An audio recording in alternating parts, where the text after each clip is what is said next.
દમણમાં વરસી રહેલા ભારે વરસાદ અને મધુબન ડેમમાંથી છોડવામાં આવેલા પાણીના કારણે સમગ્ર જિલ્લામાં પૂર જેવી ગંભીર પરિસ્થિતિ સર્જાઈ હતી।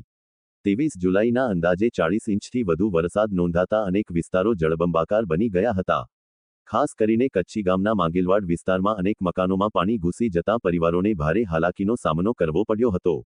સ્થાનિકોના ઘરવખરી, વાહનો તેમજ અન્ય સામાનને પણ મોટું નુકસાન થયું છે। આ ગંભીર પરિસ્થિતિને ધ્યાનમાં રાખીને આજે દમણ દીવ અને દાદરા અને નગર હવેલીના ભાજપના પ્રદેશ પ્રમુખ મહેશભાઈ આગરિયાએ પૂરગ્રસ્ત વિસ્તારની મુલાકાત લીધી હતી। તેમની સાથે દમણ જિલ્લા ભાજપ પ્રમુખ ભરતભાઈ પટેલ તેમજ સ્થાનિક કાર્યકરો પણ હાજર રહ્યા હતા।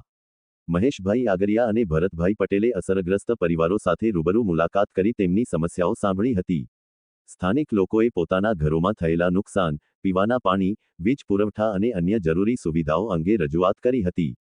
આ પ્રસંગે ભાજપના આગેવાનોએ અસરગ્રસ્ત લોકોને વિશ્વાસ આપ્યો હતો કે તેમની તમામ સમસ્યાઓને પ્રાથમિકતાના ધોરણે ઉકેલવા માટે જિલ્લા પ્રશાસન સાથે સંકલન કરવામાં આવશે।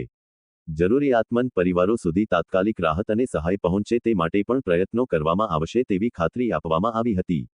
પૂરની સ્થિતિ બાદ પ્રશાસન દ્વારા પણ બચાવ અને રાહત કામગીરી સતત ચાલુ રાખવામાં આવી રહી છે। સ્થાનિક લોકોને સતર્ક રહેવા અને વહીવટીતંત્ર દ્વારા આપવામાં આવતી સૂચનાઓનું પાલન કરવાની અપીલ કરવામાં આવી છે।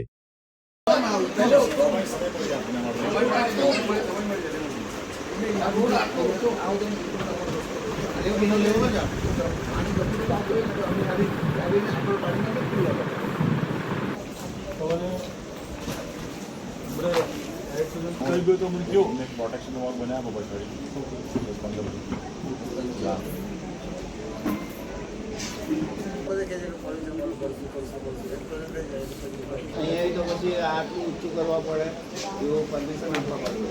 આપણે જગ્યાની કલેક્ટર સાહેબ ચાલુ કરવા હવે તો અમારે તો હાથ અમારે આ તો પ્રયત્નો છે મારું સાહેબને કેવી રીતે મોટા થશે તો સાહેબ આ બહુ મોટા છે આટલી જગ્યા મોટા તો તમે બીજી જગ્યા જવાનું ક્યાં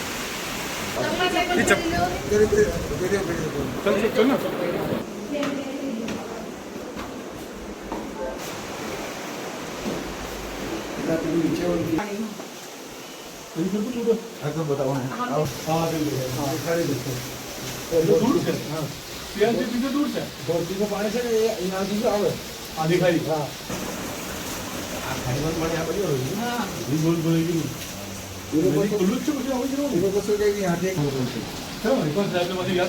યાદ કરો આ તો કામ તો સાહેબ જ કરશે સવાલ જ જે છે તે સાહેબ જ કરશે ને સાહેબ આજ સુધી બધાનું કર્યું છે આપણે પડે તો કઈ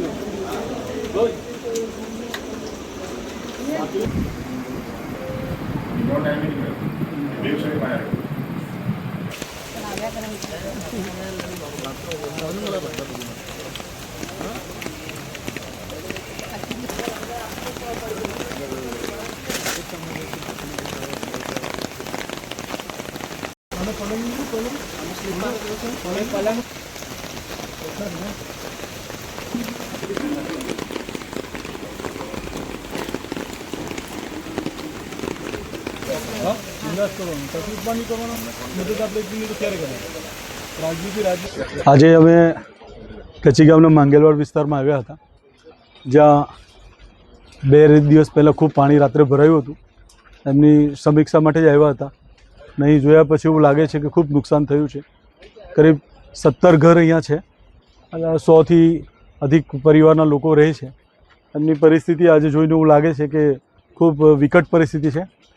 માન્ય પ્રશાસક સાહેબના સહયોગથી જે ભોજન વ્યવસ્થા વગેરે તો એમની મળી રહી છે, પરંતુ જે એકચ્યુઅલી જે એમને જે જોઈએ છે કે જે નુકસાન થયું છે એમના માટે એમની રજૂઆત હતી। તો અમે એમને આશ્વાસન એ આપ્યું છે કે હું માન્ય પ્રશાસક સાહેબને આ વાત હું ધ્યાન દોરીશ અને જે એમની માંગો છે, જે એમણે મને કીધી છે કે હું સાહેબને મળીને એમની ચોક્કસ એમની માંગોને હું સાહેબ આગળ મૂકીશ, જેથી મને વિશ્વાસ છે કે માન્ય પ્રશાસક સાહેબ એમની વાતોને ધ્યાનમાં લઈને જલ્દથી જલ્દ આ નિરાકરણ લાવશે।